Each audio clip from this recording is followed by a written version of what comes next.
Hello दोस्तों। आज का हमारा टॉपिक है कि अपने सिस्टम में जावा को इंस्टॉल करना। सिस्टम कौन सा? Windows operating system. तो स्टार्ट करते हैं और स्टेप बाय स्टेप इन चीज़ों को कवर करते हैं कि जावा को अपने सिस्टम में इंस्टॉल करने के लिए, उसे एग्जीक्यूट करने के लिए कौन कौन सी चीज़ें रिक्वायर्ड है। सिंपल वे में आपको समझाने की कोशिश करता हूँ। टोटल जो टास्क होंगे वो 3 होंगे। मतलब इसका मतलब ये है कि जावा को अपने सिस्टम में इंस्टॉल करके एग्जीक्यूट करने के सिंपली 3 वेज हैं। सिंपली हम उन्हें 3 सेक्शंस में डिवाइड करते हैं। सबसे पहले एक फ़ाइल हमें डाउनलोड करनी पड़ेगी, इसका नाम है जावा डेवलपमेंट किट। जावा के प्रोग्राम्स को एग्जीक्यूट करने के लिए ये बहुत ज़रूरी है, बहुत ऐसे समझो ये बेसिक है, नेसेसरी है। इसके अलावा जावा के प्रोग्राम्स एग्जीक्यूट्स नहीं हो पाएंगे, जो कि हमें ओरेकल की ऑफिशियल वेबसाइट पर मिलेगी। इसके दो स्टेबल वर्जन है जो जावा खुद रिकमेंड करता है, एक है 17 और एक है 21। ये इसका लेटेस्ट वर्जन है जो कि 26 में रिलीज हुआ था। उसकी अपडेट्स भी 26 में आई थी। ये जावा 17 है और जावा 17 जेडीके 17 वर्जन है, ये स्टेबल है। मैं जेडीके 17 यूज़ करता हूँ। उसके बाद आते हैं कि इसका 64 इंस्टॉलर यूज़ करना है, डाउनलोड करना है। और देन सिंपली हम उसे जैसे अदर फाइल्स डाउनलोड करके इंस्टॉल करते हैं, तो वैसे ही हमें नेक्स्ट नेक्स्ट करके लास्ट में फिनिश पर क्लिक करके हम अपना सेटअप कंप्लीट करेंगे। उसके बाद आता है कि जावा जब हमने इंस्टॉल कर ली तो उसके बाद चेक करना है कि जावा हमारे सिस्टम में ऐड हुई है या नहीं। जावा हमारे सिस्टम में ऐड हुई है या नहीं। उसके बाद ये 2 कमांड्स हैं जो हम चेक करेंगे एग्ज़ीक्यूट करके कि ये जो हमने जावा इंस्टॉल की थी वो हमारे सिस्टम में ऐड हुई है या नहीं। इसके लिए 2 सिंपल कमांड्स है, एक है जावा हाइफ़न हाइफ़न वर्जन। ये चेक करता है कि जावा का कौन-सा वर्जन हमारे सिस्टम में ऐड हुआ है। और दूसरा है जावा कंपाइल टाइम वर्जन। कि कंपाइल टाइम जावा कौन सा वर्जन हमारे सिस्टम में अवेलेबल है। अगर ये इन दोनों का वर्जन हमारे सिस्टम पर अवेलेबल अपीयर हो जाता है या अवेलेबल है, तो उसका मतलब ये कि जावा हमारे सिस्टम में करेक्टली इंस्टॉल हो चुकी है। उसके बाद आता है कि हम कौन सी आईडीई इस्तेमाल करते हैं अपने सिस्टम में इन जावा के प्रोग्राम्स को एग्जीक्यूट करने के लिए। तो इसके लिए सिंपली मैं आपको रिकमेंड करता हूँ विजुअल कोड स्टूडियो। ये एक बहुत ही बेहतरीन, बहुत ही एफिशिएंट, बहुत ही यूज़र फ्रेंडली और जो बिगनर्स हैं जो यहाँ जो अभी-अभी अपने आप को प्रिपेयर कर रहे हैं प्रोग्रामिंग के वर्ल्ड में, आईडीई है। तो सिंपली हमें क्या करना पड़ेगा, इस वीएस कोड को डाउनलोड करके अपने सिस्टम में इंस्टॉल करना पड़ेगा लाइक अदर फाइल्स। उसके बाद आता है कि जब हम इस वीएस कोड को डाउनलोड करके इंस्टॉल करेंगे, देन उसके बाद हमें एक सिंपल लास्ट काम हमारा ये होगा कि उसके बाद उस वीएस कोड में हमें extension pack for Java download करना पड़ेगा जो कि माइक्रोसॉफ्ट ने डेवलप की हुई है। उसके बाद हमें कुछ भी नहीं करना होगा, हमारा पूरा सिस्टम जावा कोड एग्जीक्यूट करने के लिए रेडी हो जाएगा। बिना वीएस कोड में बिना एक्सटेंशन पैक के जावा एग्जीक्यूट नहीं हो सकती। ठीक है, वीएस कोड में नहीं हो सकती, अदरवाइज हम नोटपैड या किसी और आईडी पर हम उसे सिंपली एग्जीक्यूट कर सकते हैं। बट वीएस कोड में जावा के प्रोग्राम्स को एग्जीक्यूट करने के लिए ये एक्सटेंशन लाजमी है। तो सिंपली हम सबसे पहले हम अपने पहले काम से पहले टास्क से स्टार्ट करते हैं। तो हमें ये फाइल जेडीके हमें जावा के ऑफिशियल वेबसाइट पर मिलेगी जिसका नाम है ओरेकल जेडीके। सिंपली हम यहाँ आएंगे, अपना नया गूगल क्रोम लिखेंगे, यहाँ पे लिखेंगे जावा जावा जेडीके डाउनलोड 17। ठीक है, आपको विंडोज़ के लिए चाहिए तो आपको विंडोज़ यहाँ लिखना पड़ेगा। और ये जो पहली पहली ये वेबसाइट आ रही है ओरेकल क्लाउड के नाम से, आपको यहाँ पर क्लिक करना है। उसके बाद थोड़ा सा नीचे स्क्रॉल करेंगे तो ये सारे ऑपरेटिंग सिस्टम्स हैं के टाइप से, आपको लिनक्स के लिए चाहिए, मैकबुक के लिए चाहिए या विंडोज़ के लिए चाहिए। तो हमें ये चाहिए विंडोज़ के लिए 64 इंस्टॉलर जिसकी साइज़ 153.92 MB। तो अगर ये रिकमेंड करूँगा कि आप सिंपली इसके इंस्टॉलर को डाउनलोड करें, इस पर क्लिक करें, इसके सामने जो ये लिंक आपको दिखाई दे रही है, इस पर हम जैसे क्लिक करेंगे तो ये हमारे डाउनलोड में चला जाएगा। मेरे पास ये ऑलरेडी डाउनलोडेड है, तो मैं इसे फ़िलहाल कैंसल करता हूँ। आपको समझाने के लिए सिंपली आपको इसके सामने आकर इस लिंक पर क्लिक करना है, तो ये डाउनलोड हो जाएगा। उसके बाद हमारा दूसरा काम आता है वीएस कोड को डाउनलोड करने के लिए, VS code download for Windows. ठीक है, उसके बाद जैसे ही आप आएँगे तो आपको ये second number website visual code studio ये नज़र आएगी। फर्स्ट वाली देन सेकंड वाली। सेकंड पर जैसे ही हम क्लिक करेंगे तो हमें ये रीडायरेक्ट करके चला जाएगा डायरेक्ट विंडोज़ वाले सेक्शन में। उसके बाद ये जो आपको स्टेप नंबर 1 नज़र आ रहा है, download and install visual code studio, simple हम इसको जैसे क्लिक करेंगे तो ये हमें डाउनवर्ड स्क्रॉल करके लेकर आएगा और कहेगा अगर आप विंडोज़ में इंस्टॉल करना चाहते हैं तो सिंपल यहाँ क्लिक करें। तो यहाँ लिखा हुआ है download visual code studio installer for Windows, इस पर सिंपली क्लिक करेंगे तो ये रीडायरेक्ट होकर एक और पेज पर आ जाएगा। इसके बाद 1-2 सेकंड वेट करेंगे तो हमारे डाउनलोड सेक्शन में ये आ जाएगा कि आपने we S code install we S code setup install कर रहे हैं, डाउनलोड कर रहे हैं। मेरे पास ये ऑलरेडी डाउनलोडेड है, तो इसे भी मैं फ़िलहाल कैंसिल कर देता हूँ। तो हमारे ये दोनों काम हो गए कि हमने जो डाउनलोडिंग वाला काम था वो कंप्लीट कर लिया। हमने विंडोज़ वीएस कोड भी हमने डाउनलोड कर लिया, ठीक है, और उसके बाद हमने जो जेडीके था वो भी हमने डाउनलोड कर लिया। सिंपली चलते हैं इन दोनों को इंस्टॉल करते हैं अपने सिस्टम पर। तो ये है वो दो फाइल्स, एक है जेडीके, मैंने यहाँ पर 25 वर्जन, दोनों को ऐड करने सिस्टम में ऐड करने का तरीका सेम ही है। फिर वो जावा 21 हो, 25 हो या 17 हो, तो सिंपली हम इसे जैसे ही ओपन करेंगे तो हमें एक पॉपअप का मैसेज आएगा विंडोज़ की सिक्योरिटी की तरफ से। सिंपली हम इसको येस करेंगे। उसके बाद येस करने के बाद ये सिंपली हमें कहेगा कि आप हमें बस नेक्स्ट करते जाओ। ये एक बार ओपन हो जाए, ये कहता है ऑलरेडी आपके सिस्टम में इंस्टॉल है, तो आप इनको री इंस्टॉल करना चाहते हो, तो मैं तो फिलहाल आपको दिखाने के लिए कहूँगा येस कर रहा हूँ मैं। तो सिंपली हम इसे नेक्स्ट करेंगे। नेक्स्ट करने के बाद नेक्स्ट नेक्स्ट, और ये हमारे सिस्टम में इंस्टॉल हो गया है। अब ये जैसे इंस्टॉल हो जाएगा तो कुछ चीज़ें हैं जो एक्स्ट्रा हैं, वो आपको समझने की ज़रूरत है कि बिना इनके, अच्छा ये नेक्स्ट स्टेप नहीं करना है, सिंपली आपको जेडी के चाहिए, एपीआई वगैरह नहीं चाहिए, उसे हम क्लोज करेंगे। उसके बाद हम चेक करेंगे अपने सिस्टम में कि ये हमारे सिस्टम में ऐड हुआ है या नहीं, तो हम सिंपली यहाँ पर लिखेंगे cmd कमांड प्रॉम्प्ट, इसे ब्लैक स्क्रीन या कंसोल स्क्रीन कहते हैं। यहाँ पर हम जैसे ही आएंगे तो हम यहाँ चेक करेंगे कि जावा ऐड हुई है या नहीं, तो जावा हाइफिन हाइफिन वर्जन लिखेंगे, ये कमांड देंगे, इंटर प्रेस करेंगे तो ये कह रहा है आपके सिस्टम में 25 जावा का 25 वर्जन अवेलेबल है। अच्छा, मेरे सिस्टम में इसकी सेटिंग ऑलरेडी ऐड की हुई है, तो इस वजह से ये मुझे इसका वर्जन दिखा रहा है। अब अगर आप वहाँ से डायरेक्ट इंस्टॉल करके फिनिश करके ये चेक करेंगे जावा वर्जन ब्लैक स्क्रीन पर, तो आपको कहेगा आपके सिस्टम में ये ऐड नहीं है। तो इसके लिए एक छोटी सी सेटिंग है, वो आपको समझाता हूँ। आपको विंडोज़ के सर्च सेक्शन में लिखना है इन्वायरमेंट वेरिएबल्स, EN।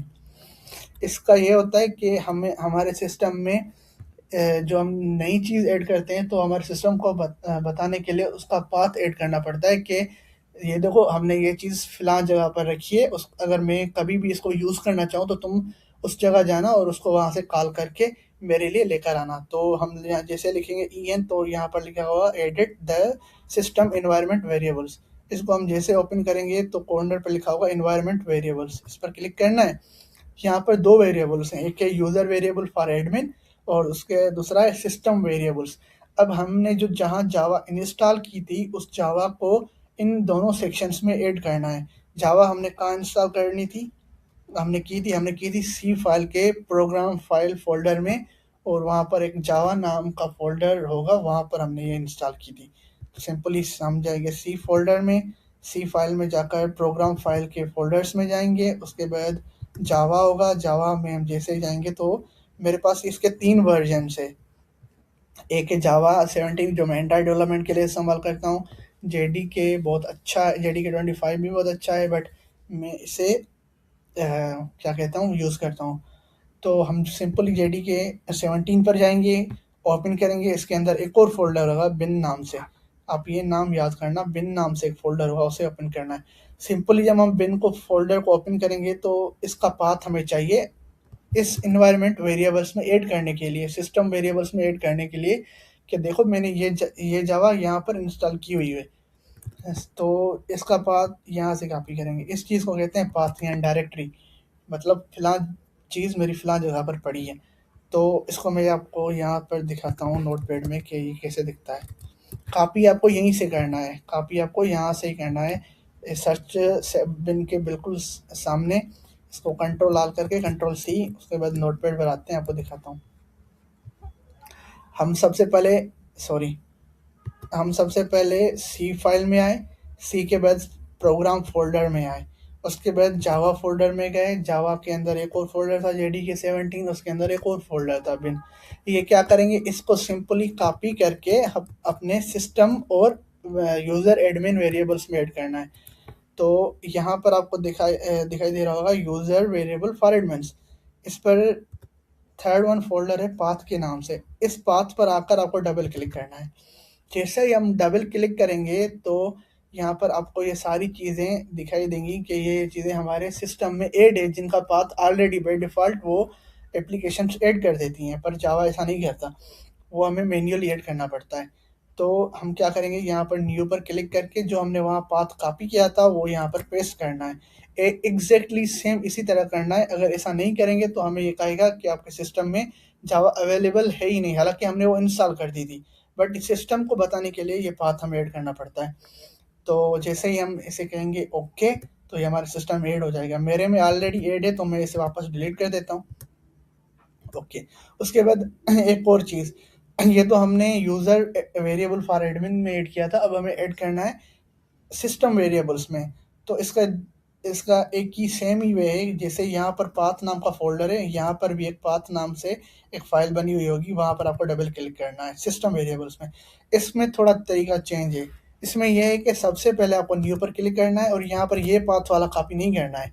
इसका ये है कि आपको एक अलग से फ़ोल्डर बनाना पड़ता है, जिसका वे ये है कि सबसे पहले आपको मॉड्यूलर की साइन देनी पड़ेगी और ये सारे लेटर्स कैपिटल हो, Java underscore home modular sign backslash then bin. ये आपको मैं कॉपी करके दिखाता हूँ ऐसे, ये ओके करना है।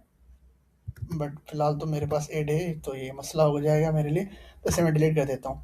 आपको क्या करना है, पाथ में जाना है, न्यू में जाना है, न्यू के बाद आपको ये चीज़ सेव करके ओके करनी है। इसकी मैं आपको बता देता हूँ कि ये मैंने क्या लिखा था, नोटपैड किधर गया। मैंने लिखा था सिस्टम वेरिएबल में जाकर पाथ पर जाकर वहाँ पर न्यू पर क्लिक करना है, उसके बाद लिखना है मॉड्यूलर जावा, सारे अंडरस्कोर हो, सारे कैपिटल हो, अंडरस्कोर होम, स्पेस नहीं देना है, अंडरस्कोर देना है, मॉड्यूलर बैकस्लैश बिन। ठीक है, ये हमने सिस्टम वेरिएबल में ऐड करना है। उसके बाद हमने जैसे ये काम कर लिया, पाथ सिस्टम में वेरिएबल्स में भी ऐड कर लिया, तो उसके बाद सिंपली ओके करेंगे। ओके करके ओके देन हम वापस आएंगे अपने सीएमडी पर। सीएमडी पर हम वापस आएंगे, इसे मैं हटा देता हूँ, दूसरा सीएमडी पर करता हूँ। सीएमडी पर मैं जैसे आया, देखो रिकॉर्डिंग हो रही है या नहीं, हाँ हो रही है। तो सिंपली मुझे क्या करना है कि यहाँ पर चेक करना है कि जावा वर्जन देखो 25 आ रहा है। अब दूसरी कमांड थी जावा नाम से, जावा कंपाइल टाइम वर्जन, तो ये कौन सा वर्जन आ रहा है, ये भी 24 आ रहा है और 25 आ रहा है। तो इसका मतलब है हमारे सिस्टम में जावा सक्सेसफुली इंस्टॉल हो गई है। उसके बाद हम आते हैं, हमें वी एस कोड इंस्टॉल करना था। तो जैसे ही हमने जो वी एस कोड का इंस्टॉलर डाउनलोड किया हुआ था, तो वो मुझे इंस्टॉल करना है। ये कह रहा है कि आपके सिस्टम में ये मैं वी एस कोड तो मेरे सिस्टम में ऑलरेडी इंस्टॉल है, तो फिर भी आपको करके दिखाता हूँ। I accept agreement, next, create desktop icon, next. Next करते करते आपको सक्सेसफुल का मैसेज आ जाएगा। फिलहाल मेरे पास ऑलरेडी इंस्टॉल है तो मैं इसे कैंसिल करता हूँ। तो ऐसा समय सपोज करिए इंस्टॉल हो गया, उसके बाद आपको यहाँ पर एक आइकॉन आ जाएगा कि आपके सिस्टम में वी एस कोड भी इंस्टॉल हो गया। इसके लिए कोई पाथ वगैरह की ऐड करने की ज़रूरत नहीं है, बाय डिफ़ॉल्ट हमारे सिस्टम में खुद ही ऐड कर देता है। उसके बाद आते हैं कि हमें एक एक्सटेंशन पैक डाउनलोड करनी थी। लास्ट स्टेप हमारा ये था कि जैसे ही आप वी एस कोड डाउनलोड करके इंस्टॉल करते हैं तो उसके बाद आपको एक go to the left side bar and press control shift S, तो आपको यहाँ पर सर्च की टेक्स्ट फील्ड आएगी। उसके बाद आपको extension pack for Java type करना है, जो माइक्रोसॉफ्ट ने डेवलप की हुई है, वो आपको डाउनलोड करना है सिंपली। तो हम सबसे पहले वी एस कोड खोलते हैं। उसके बाद यहाँ पर ये लेफ्ट साइड बार इसे कहते हैं, यहाँ पर जो जिक्र था ना लेफ्ट साइड बार, तो ये लेफ्ट साइड बार। यहाँ पर आपको first second third fourth fifth and sixth, यहाँ पर फिफ्थ नंबर पे एक्सटेंशन पैक्स, इसकी शॉर्टकट की आपको यहाँ भी बता रहा है कंट्रोल शिफ्ट एक्स।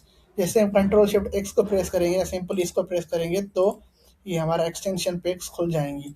सिंपली हमें यहाँ पर जावा के लिए एक्सटेंशन पिक करनी है, एक्सटेंशन पैक फॉर जावा। जैसे हम इसे इंटर करेंगे तो ये हमें ये शो करेगा एक्सटेंशन पिक फॉर जावा, जो कि माइक्रोसॉफ्ट ने डेवलप की हुई है। ये हमें डाउनलोड करनी है। ये हमें डाउनलोड करके जैसे हम इसे इंस्टॉल करेंगे तो ये हमारे सिस्टम में ऐड हो जाएगी। इसके बिना वी एस कोड में जावा एग्जीक्यूट नहीं हो सकती। हमें ये एरर देगी कि आपके सिस्टम में जावा नहीं है, उसे आप डाउनलोड करो। जैसे आप इसे इंस्टॉल करेंगे तो खुद अपने सिस्टम में ये वी एस कोड में ये एक्सटेंशन डाउनलोड होकर इंस्टॉल हो जाएगी। उसके बाद मैंने क्या किया है कि कुछ प्रोग्राम्स को ऑलरेडी बिल्ड किया हुआ है ताकि मैं आपको दिखा सकूँ कि इन फ्यूचर पे हम जावा पर काम करेंगे।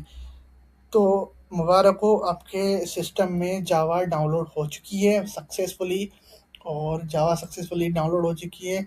और अब आप जावा के प्रोग्राम्स उसमें वी एस कोड में लिखकर आप उसे एग्जीक्यूट कर सकते हैं। ये देखें आप, ठीक है। ये सिंपली मैंने प्रैक्टिस के लिए वीडियोस बनाने के लिए ये इंस्टेंस वेरिएबल की वीडियोस बनाने के लिए ये मैंने प्रोग्राम लिखा हुआ था। लेटर ऑफ दीज वीडियोस आपको इन फ्यूचर में ये भी वीडियोस आपको मेरे यूट्यूब चैनल पर मिल जाएगी।